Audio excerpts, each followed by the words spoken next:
ça reste quand même chaque dialyse reste quand même une épreuve. Hein, ça, il faut quand même bien le dire. Ouais. Et puis, c'est surtout, au-delà de la fatigue, etc., c'est surtout quelque part un peu un emprisonnement parce que je vais te donner un exemple. Demain, tu me dis, bah, tiens, on va se faire le tour des Annapurna pendant 3 semaines. Ouais. Eh ben non. Bon, Ouais. non, c'est pas possible. Mais encore plus simple, on va partir 3 jours en Corse, on va faire 3 jours dans les écrins. Voilà, c'est compliqué. En plus du régime, de la fatigue, des rendez-vous à l'hosto, etc. Voilà, donc Et, et, en gros c'est pas une vie.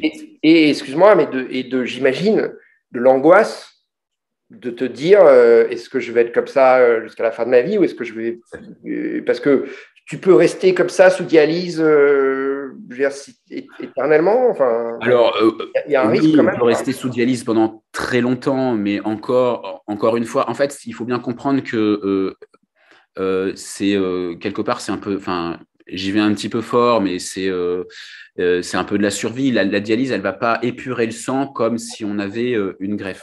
Hein. Ouais. Voilà. Donc, notre corps, il est en permanence un petit peu intoxiqué. Donc, forcément, le corps, il en prend, entre guillemets, il en prend un coup, en fait. Hmm. Ouais, c'est une sorte de patch que tu mets en attendant d'avoir la C'est vraie ça. solution, quoi. C'est ça, Et donc, toi, exactement. ça a mis 4 ans. OK. Et au bout de 4 Ah, ans, donc là, c'était la délivrance. oui. Mais tu Ah, sais. ben, c'était complètement la délivrance. Ouais.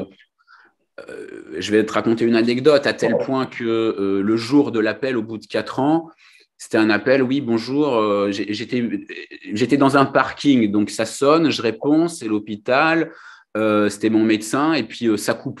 Oh Je me merde. dis, qu'est-ce qu'il me veut encore celui-là? Puis après, le temps que je prenne la voiture, que je remonte dans le parking, là, quand même, ça a un petit peu cogité. Je fais, bah, je vais quand même rappeler.